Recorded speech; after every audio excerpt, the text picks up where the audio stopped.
Hello everyone, ಇದು ನಿಮ್ಮ Netra. Thank you so much support ಮಾಡ್ತಿರೋ ಒಬ್ಬೊಬ್ಬರಿಗೂ ಇದೇ ಥರ ಸಪೋರ್ಟ್ ಮಾಡ್ತಾ ಇರಿ.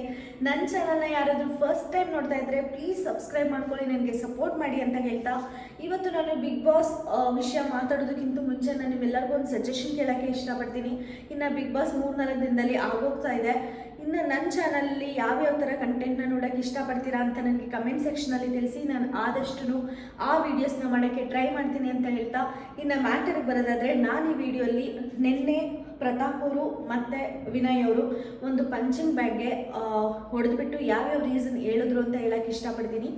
ವಿನಯ್ ಅವರು ಸಂಗೀತನ ಕರೀತಾರೆ. ಫಸ್ಟು ಸಂಗೀತನ ಕರೆದು ಅವರು ತುಂಬ ನೀಟಾಗಿ ಎಕ್ಸ್ಪ್ಲೈನ್ ಮಾಡೋಕ್ಕೆ ಟ್ರೈ ಮಾಡಿದ್ರು ಅಂತ ನನಗನ್ನಿಸ್ತು. ಮತ್ತು ಸಂಗೀತ ಅವ್ರ ಟ್ರಿಕ್ ಕೂಡ ತುಂಬ ಚೆನ್ನಾಗಿ ಅರ್ಥ ಆಗಿದೆ ವಿನಯ್ಗೆ ಅಂತ ನನಗನ್ನಿಸ್ತು. ಒಬ್ಬರನ್ನ ಟ್ರಿಗರ್ ಮಾಡಿ ಅವ್ರ ಟ್ರಿಗರ್ ಆಗಿ ಒಂದು ಬೈಗಳಾಗಲಿ ಒಂದು ಅರ್ಚಾಟ ಆಗಲಿ ಎಂಜಾಯ್ ಮಾಡೋದು ಸಂಗೀತ ಅವ್ರ ಆಟ ಬಿಗ್ ಬಾಸ್ ಮನೆಯಲ್ಲಿ ಇಲ್ಲಿವರೆಗೂ. ಆ ಆಟ ವಿನಯ್ಗೆ ತುಂಬ ಚೆನ್ನಾಗಿ ಅರ್ಥ ಆಗಿದೆ ಅಂತ ನನಗನ್ನಿಸ್ತು. ಅವ್ರು ಹ್ಯಾಂಡಲ್ ಮಾಡಿದ ರೀತಿ ಕೂಡ ನನಗೆ ತುಂಬ ಚೆನ್ನಾಗಿ ಅನ್ನಿಸ್ತು. ಅವ್ರು ಹೇಳ್ತಾರೆ, ನಾನು ನಿನ್ನ ನೆಗೆಟಿವಿಟಿ ಅನ್ನಲಿಲ್ಲ, ನೀನು ಸ್ಟಾರ್ಟ್ ಮಾಡಿದ್ದು ನೆಗೆಟಿವಿಟಿ ಮತ್ತು ಒಂದು ಅನ್ಕಂಫರ್ಟಬಲ್ ವೈಬ್ಸ್ ಆ ಥರ ಎಲ್ಲ ನೀನು ಸ್ಟಾರ್ಟ್ ಮಾಡಿದ್ದು. ಮತ್ತು ಆವತ್ತು ಒಂದು ಬಳೆ ಹಾಕ್ಕೊಂಡು ಬಂದಿದ್ಯಾ ಅಂತ ಅಂದಿದ್ದು ನಾನು ಆ ಕಾಂಟೆಕ್ಸ್ಟಲ್ಲಿ ಹೇಳಲೇ ಇಲ್ಲ. ಅದನ್ನು ನೀನು ಒಂದು ಮೊಮೆಂಟಾಗಿ ಕ್ರಿಯೇಟ್ ಮಾಡಿಕೊಂಡು ನೆಗೆಟಿವಿಟಿ ಸ್ಪ್ರೆಡ್ ಮಾಡಿದ್ದು ನನ್ನ ಮೇಲೆ ನೀನು. ಅಷ್ಟೇ ಅಲ್ಲದೆ ನನಗೆ ಎತ್ತಿರೋ ಅಮ್ಮ ಕೂಡ ಒಂದು ಹೆಣ್ಣು, ನನ್ನ ಮದುವೆ ಆಗಿರೋ ನನ್ನ ಹೆಂಡತಿ ಕೂಡ ಒಂದು ಹೆಣ್ಣು. ಎಲ್ಲರಿಗೂ ನಾನು ರೆಸ್ಪೆಕ್ಟ್ ಕೊಡ್ತೀನಿ. ಎಲ್ಲ ಕನ್ನಡ ಜನತೆ ವುಮೆನ್ಗೆ ನಾನು ರೆಸ್ಪೆಕ್ಟ್ ಕೊಡ್ತೀನಿ. ನಾನು ಆ ಕಾಂಟೆಕ್ಸ್ಟಲ್ಲಿ ಹೇಳಿಲ್ಲ. ನಾನು ನಿನಗೆ ಹೊಡಿಬೇಕು ಅಂತ ಕೂಡ ನನಗೆ ಅನ್ನಿಸ್ತಾ ಇಲ್ಲ. ಒಬ್ಬ ಹುಡುಗಿನ ಫೋಟೋ ಅಂಟಿಸ್ಬಿಟ್ಟು ಹೊಡಿಬೇಕು ಅನ್ನೋದು ಕೂಡ ನಮ್ಮಮ್ಮ ನನಗೆ ಹೇಳ್ಕೊಟ್ಟಿಲ್ಲ ಅಂದ್ಬಿಟ್ಟು ತುಂಬ ಸಮಾಧಾನವಾಗಿ ಒಂದು ಪಂಚ್ ಕೊಟ್ಟರು. ಅಂದರೆ ಈ ಪಂಚಲ್ಲ, ಮಾತಲ್ಲೇ ಸಂಗೀತಗೆ ಪಂಚ್ ಕೊಟ್ಟರು ವಿನಯ್ ಅಂತ ನನಗನ್ನಿಸ್ತು. ಈ ಅಂಡರ್ಸ್ಟುಡ್ ಸಂಗೀತ ಸ್ಟ್ರಿಕ್ ಅಂತ ನನಗೆ ಕ್ಲೀನಾಗಿ ಅರ್ಥ ಆಯಿತು ಈ ಎಪಿಸೋಡಲ್ಲಿ. ಬಟ್ ಪ್ರತಾಪ್ ಟ್ರಿಕ್ ಅರ್ಥ ಆಗ್ತಿಲ್ಲ ವಿನಯ್ಗೆ, ಅದೇ ಪ್ರಾಬ್ಲಮ್. ನಿಮ್ಗೆ ಏನನ್ನಿಸ್ತು ಸಂಗೀತ ಬಗ್ಗೆ ವಿನಯ್ ಕೊಟ್ಟಿದ್ದು ರೀಸನ್ ಅಂತ ನನಗೆ ಕಮೆಂಟ್ ಸೆಕ್ಷನಲ್ಲಿ ತಿಳಿಸಿ. ಇನ್ನು ಸೆಕೆಂಡ್ ಪ್ರತಾಪ್ ಅವ್ರ ಬಗ್ಗೆ ಮಾತಾಡ್ತಾರೆ.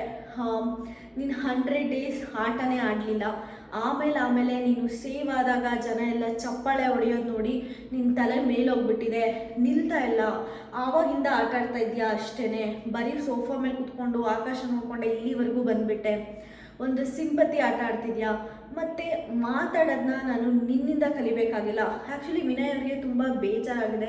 ಯಾಕಂದರೆ ನನಗಿತ್ತು ಅಷ್ಟು ಚಿಕ್ಕವನು ಒಂದು ಮಾತಾಡೋದು ಕಲ್ತ್ಕೊಳ್ರಿ ಅಣ್ಣ ಅಂತ ಒಂದು ಸಜೆಷನ್ ಕೊಟ್ಟಾಗ ಅದು ಎಲ್ಲೋ ಈಗೋ ಅಟ್ಟಾಗಿದೆ ವಿನಯ್ಗೆ ಅಂತ ಕ್ಲಿಯರಾಗಿ ಕಾಣಿಸ್ತಿದೆ. ಯಾಕಂದರೆ ಅವ್ರು ಅದು ಬಿಡ್ತಾ ಇಲ್ಲ. ವರ್ಡ್ ಪ್ರತಾಪ್ ಅವ್ರು ಏನಂದ್ರು ಅದು ಆಗೋದು ಸಹಜ. ಬಟ್ ಪ್ರತಾಪ್ ಅವರು ಸಂಗೀತ ಅವ್ರು ಮಾಡ್ತಿರೋ ಸಂಗೀತ ದಾರಿನೇ ಫಾಲೋ ಆಗ್ತಾ ಟ್ರಿಗರ್ ಮಾಡ್ತಿದ್ದಾರೆ. ಪ್ರತಾಪ್ ಅವರು ಮುಂಚೆ ಫ್ರಮ್ ಡೇ 1ಇಂದನೂ ನಾವು ಇದೇ ಥರ ಮಾತಾಡ್ಕೊಂಡು ಬಂದು ಇದೇ ಥರ ಧೈರ್ಯವಾಗಿ ಸಂಗೀತ ಅವ್ರು ಫೇಸ್ ಮಾಡಿದ್ರಲ್ಲ ವಿನಯ್ನ, ಹಂಗೆ ಫೇಸ್ ಮಾಡಿದರೆ ಇವತ್ತು ನಾವು ಪ್ರತಾಪ್ ಅವ್ರಿಗೆ ಸಪೋರ್ಟ್ ಮಾಡ್ಬೋದಾಗಿತ್ತು. ಪ್ರತಾಪ್ ಅವರು ಒಂದು ಕಣ್ಣು ಪ್ರಾಬ್ಲಮ್ ಆದಾಗ ಆಚೆ ಹೋಗಿ ಆಚೆ ವಿಷಯ ಎಲ್ಲ ತಿಳ್ಕೊಂಡು ಬಂದು ಜನ ಸಪೋರ್ಟ್ ಇದೆ, ನಾನು ಏನಾದರೂ ಮಾಡ್ಬೋದು, ನಾನು ಏನಾದರೂ ಮಾತಾಡ್ಬೋದು ಈಗ ಅಂತ ಒಂದು ಸ್ಟೆಬಿಲಿಟಿ ತೊಗೊಂಡು ಮಾತಾಡ್ತಾ ಇದ್ದಾರೆ ಅಷ್ಟೇ. ಬಟ್ ಫ್ರಮ್ ಡೇ 1ಇಂದ ವಿನಯ್ ಅವರು ತುಂಬ ಕಾನ್ಸ್ಟೆಂಟಾಗಿ ಆಟ ಆಡ್ಕೊಂಡು ಬಂದಿದ್ದಾರೆ. ಮತ್ತು ಅವ್ರ ವ್ಯಕ್ತಿತ್ವನ ಅವ್ರಿಗೆ ಎಲ್ಲೂ ಬಿಟ್ಟಿಲ್ಲ. ಅದನ್ನೇ ಕ್ಲೀನಾಗಿ ಹೇಳಿದ್ರು, ನೀವು ಆಟನೇ ಆಡಿಲ್ಲ, ಒಂದು ಸಿಂಪತಿಯಿಂದ ನೀನು ಇಲ್ಲಿವರೆಗೂ ಬಂದಿದ್ಯಾ ಅಂತ ಅಂದರು. ಅದು 100% ನಿಜ. ಆ್ಯಕ್ಚುಲಿ ಪ್ರತಾಪ್ ಅವರು ಅಷ್ಟೊಂದೇನು ಆಟ ಆಡಿಲ್ಲ, ಆಟ ಆಡಿರೋದು ಅವರಿಗೋಸ್ಕರ ಮನೆಯವರು. ಸೊ ಇದನ್ನು ನಾನು ಎಷ್ಟೊಂದು ಸಲ ನಾನು ವೀಡಿಯೋಲಿ ಹೇಳಿದ್ದೀನಿ. ಇದು ವಿನಯ್ ಕನ್ವರ್ಸೇಷನ್ ಆಗಿತ್ತು. ಮತ್ತು ಪ್ರತಾಪ್ ಅವ್ರು ಬರ್ತಾರೆ. ಪ್ರತಾಪ್ ಅವ್ರು ಬಂದುಬಿಟ್ಟು ಅಗೇನ್ ವಿನಯ್ ಅವ್ರ ಹೆಸರು ತಗೊಳ್ತಾರೆ. ನಾನು 100 ದಿನ ಏನೂ ಮಾಡ್ಕೊಂಡು ಬಂದಿರಲಿಲ್ಲ ಅಂತಿದ್ರೆ ನಾನು ಇಲ್ಲಿವರೆಗೂ ನಾನು ಬಂದಿರ್ತಿರ್ಲಿಲ್ಲ ಅಂತ ಅಂದರು. ಹೌದು, ಪ್ರತಾಪ್ ಅವ್ರ ಆಟ ಆಡಲಿಲ್ಲ 100 ದಿನ, ಸುಮ್ಮನೆ ಅಂದರೆ ಸೋಫಾ ಮೇಲೆ ಕೂತ್ಕೊಂಡು ಆಕಾಶ ನೋಡಿದ್ದಾನೆ ಅವರು, ಬಿಟ್ಟರೆ 100 ದಿನ ಅವ್ರು ಏನೂ ಮಾಡಲಿಲ್ಲ. ಬಟ್ ಅವರಿಗೋಸ್ಕರ ಬೇರೆ ಕಂಟೆಸ್ಟೆಂಟ್ಸ್ ಎಲ್ಲ ಆಡಿದ್ರು ಅಂತಲೇ ಹೇಳ್ಬೋದು. ಸ್ನೇಹಿತ ಆಗಿರ್ಬೋದು, ವಿನಯ್ ಆಗಿರ್ಬೋದು, ತುಕಾಲಿ ಸಂತೋಷ್ ಅವರಾಗಿರ್ಬೋದು, ಸ್ವಲ್ಪ ದಿನ ಅವರು ಹಿಂಗೆ ಅಂತ ಹೇಳಿ ಅವ್ರು ಆಟ ಆಡ್ತಿಲ್ಲ, ಅವ್ರು ಏನೂ ಮಾಡ್ತಿಲ್ಲ ಅನ್ನೋದೇ ಆಚೆಗಡೆ ಸಿಂಪತಿಯಾಗಿ ಕನ್ವರ್ಟ್ ಆಗೋಗ್ಬಿಡ್ತು ಅವ್ರ ಮೇಲೆ, ಪ್ರತಾಪ್ ಅವ್ರ ಮೇಲೆ. ಅದಕ್ಕೋಸ್ಕರನೇ ಇಷ್ಟು ದಿನ ಬಂದಿರೋದು. ಇವಾಗ ಅವ್ರಿಗೆ ಹೈಪ್ ಕೂಡ ಇರೋದು ಕೂಡ ಬೇರೆ ಕಂಟೆಸ್ಟೆಂಟ್ಸ್ ಅವ್ರನ್ನ ಅಂದಿರೋದಕ್ಕೇ. ಎಕ್ಸಾಂಪಲ್ ಇಶಾನಿ ಅವರೆಲ್ಲ ಬಂದು ಮಾತಾಡಿದಾಗ ಪ್ರತಾಪ್ ಅವ್ರ ಹೈಪ್ ಎಲ್ಲಿಗೆ ಹೋಯ್ತು ಅಂತ ನಿಮಗೆ ಗೊತ್ತು. Just sympathy. ಅವರು 20% ಆಡಿರ್ಬೋದು, ಇನ್ನು 80% ಅವ್ರಿಗೆ ಬಂದಿರೋದು ಸಿಂಪತಿನೇ. ಅವರು ಕೂಡ ಒಪ್ಕೋಬೇಕಾಗಿದ್ದೆ ಈ ಮಾತನ್ನ.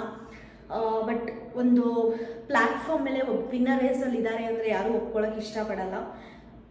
ಸೊ ನಾನು ಬರೀ ಅಲ್ಲಿ ಕಾಲಲ್ಲಿ ಆಡಿಸ್ಕೊಂಡು ಕೂತ್ಕೊಂಡಿದ್ರೆ ನಾನು ಇಲ್ಲಿವರೆಗೂ ಬರ್ತಾ ಇರ್ತಿರ್ಲಿಲ್ಲ ಅಂತ ಒಂದು ಸ್ಟೇಟ್ಮೆಂಟ್ ಹೇಳಿದ್ರು. ಅದಾದಮೇಲೆ ನಿಮ್ಗೆ ಯಾರೂ ಇಲ್ಲಿ ಎದುರ್ಕೊಳ್ಳೋರಿಲ್ಲ ಅಣ್ಣ, ಆ ದಿನ ಆಗೋಯ್ತು ಅಂತ ಹೇಳ್ತಾರೆ.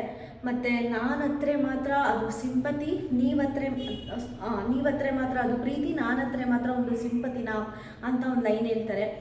ಆ್ಯಕ್ಚುಲಿ ಸ್ಟಾರ್ಟಿಂಗಲ್ಲಿ ಪ್ರತಾಪ್ ಅವರು ಒಂದ್ಸಲ ಹೋಗಿ ಹತ್ತಿದ್ರು, ಅದು ನಿಜವಾಗ್ಲೂ ಅವ್ರ ಬಾಧೆ ಆದಾಗೇ ಹತ್ತಿದ್ರು. ಮತ್ತು ಅವ್ರು ಯಾವಾಗಲೂ ಆಡಬೇಕಾದ್ರೆ ನಾನು ಅವ್ರು ಸಿಂಪತಿಗೆ ಅಳ್ತಾ ಇದ್ದಾರೆ ಅಂತ ನನಗೆ ಯಾವತ್ತೂ ಅನಿಸಿಲ್ಲ. ಯಾಕಂದರೆ ಅವ್ರು ಜೆನ್ಯೂನಾಗೆ ಆಡ್ತಾಯಿದ್ರು. ಅವರು ರೀಸೆಂಟಾಗಿ ಅವ್ರ ಗೇಮ್ನ ಸ್ಟಾರ್ಟ್ ಮಾಡಿರೋದು, ಯಾವಾಗ ಆಚೆ ಹೋಗಿ ಬಂದರೋ ಆವಾಗ ಒಂದು ಸ್ವಲ್ಪ ಫೇಕ್ ಅನಿಸಿದ್ದು ನಿಜ. ಆ ಮುದ್ದೆ ವಿಚಾರದಲ್ಲಿ ಕೂಡ ಅಷ್ಟೇ, ಅದು ನಿಜವಾಗ್ಲೂ ಫೇಕ್ ಅನಿಸುತ್ತೆ. ಯಾಕಂದರೆ ಪ್ರತಾಪ್ ಅವರು ಅವ್ರ ಹಳ್ಳಿ ಬಗ್ಗೆ ಆಗಲಿ ಅವ್ರ ವಿಷಯ ಬಗ್ಗೆ ಆಗಲಿ ಮಾತಾಡ್ದೇ ಇಲ್ಲದವರು, ಅವ್ರು ಸೇವ್ ಆದಾಗ ಒಂದು ಚಪ್ಪಾಳೆ ಹೊಡೆದಿದ್ದಾಗಲಿ, ಜನ ಬೆಂಬಲ ಇದೆ ಅಂತ ಗೊತ್ತಾದ ತಕ್ಷಣ ಅವ್ರ ಆಡೋ ರೀತಿನೇ ಚೇಂಜ್ ಆಯಿತು ಅಂತ ಹೇಳ್ಬೋದು. ಇದು ಕ್ಲಿಯರ್ ಕಟ್ ವಿನಯ್ ಹೇಳ್ದಂಗೆ ಅದಾದಮೇಲೆ ಅವ್ರು ಚೇಂಜ್ ಮಾಡಿರೋದು. ಪ್ರತಾಪ್ ಅವರು ಹೇಳ್ತಾರೆ, ನಾನು ಇಲ್ಲೇ ಹುಟ್ಟಿದ ಮಗ, ನನಗೂ ಪ್ರೀತಿ ಇರುತ್ತೆ ಅಂತೆಲ್ಲ ಹೇಳ್ತಾರೆ. ಇದೆಲ್ಲನೂ ಸಿಂಪತಿ ಮಾತೆ ಅನ್ನಿಸ್ತು ನನಗೆ. ಇದು ವಿನಯ್ ಅವ್ರ ಬಗ್ಗೆ ಹೇಳಿದ್ದವರು. ಮತ್ತು ತುಕಾಲಿ ಸಂತೋಷ್ ಅವ್ರ ಬಗ್ಗೆ ಕೂಡ ಹೇಳಿದ್ರು. ತುಕಾಲಿ ಸಂತೋಷ್ ಅವರು ಬಗ್ಗೆ ಹೇಳಿದ್ದು ಒಂದು ಸ್ವಲ್ಪ ಸಿಮಿಲಾರಿಟಿ ಇತ್ತು, ಬಟ್ ತುಕಾಲಿ ಸಂತೋಷ್ ಅವರು ತಪ್ಪು ಹೇಳ್ತಾ ಇರಲಿಲ್ಲ ಅಂತ ಕೂಡ ನನಗೆ ಅನ್ನಿಸ್ತು. ಅವ್ರು ಏನಂದರೆ ಸೇಮ್ ವಿನಯ್ ಅವ್ರು ಏನು ಹೇಳ್ತಾರೋ ಅದು, ಸೋಫಾ ಮೇಲೆ ಕೂತ್ಕೊಂಡು ಯಾವುದೋ ಒಂದು ಮೂಲೆಯಲ್ಲಿ ಕೂತ್ಕೊಂಡು ಇಲ್ಲಿವರೆಗೂ ಬಂದುಬಿಟ್ಟೆ ಅಂತೀರಾ, ಮತ್ತು ಬಂಡಲ್ ಬಡಾಯಿ ಮಾದೇವ ಸಾಂಗ್ ಹಾಕಿದರೆ ಅದು ನಿನಗೋಸ್ಕರನೇ ಹಾಕಿದ್ರು ಅಂತ ಒಂದು ಟಾಂಟ್ ಕೊಡ್ತೀರಾ. ಇದು ಯಾವುದು ನನಗೆ ಇಷ್ಟ ಆಗಲಿಲ್ಲ. ಮತ್ತು ನೀವು ಸ್ಟಾರ್ಟಿಂಗಲ್ಲಿ ನನಗೆ ಒಂದು ಸ್ವಲ್ಪ ಮಾತಾಡಿದ ರೀತಿಯೆಲ್ಲ ನನಗೆ ತುಂಬ ಹರ್ಟ್ ಆಗಿದೆ ಅಂತ ಹೇಳಿದ್ರು. ಸ್ಟಾರ್ಟಿಂಗಲ್ಲಿ ತುಕಾಲಿ ಅವರು ಮಾತಾಡಿದ್ದು ತಪ್ಪು.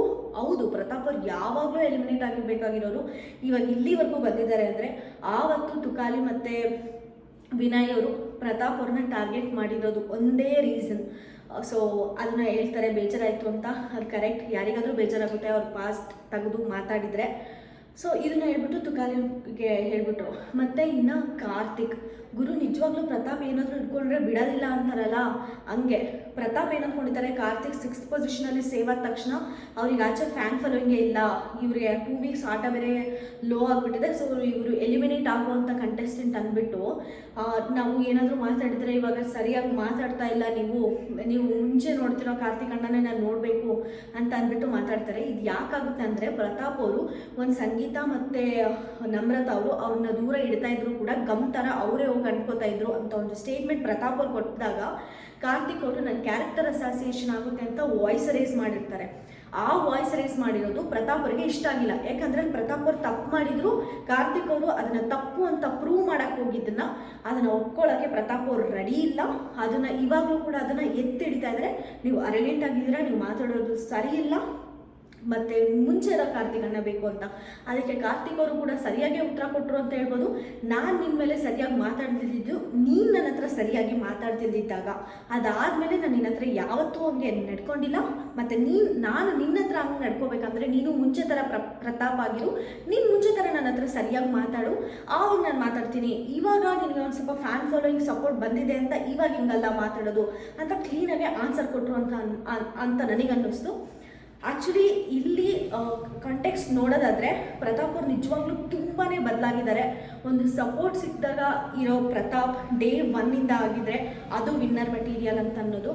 ಗೆಲುವಾದರೂ ಸೋಲಾದರೂ, ಒಂದು ಖುಷಿ ಆದರೂ ದುಃಖ ಆದರೂ ಯಾವಾಗಲೂ ಒಂದು ಕಾನ್ಸ್ಟೆಂಟಾಗಿರಬೇಕು ಮನುಷ್ಯ.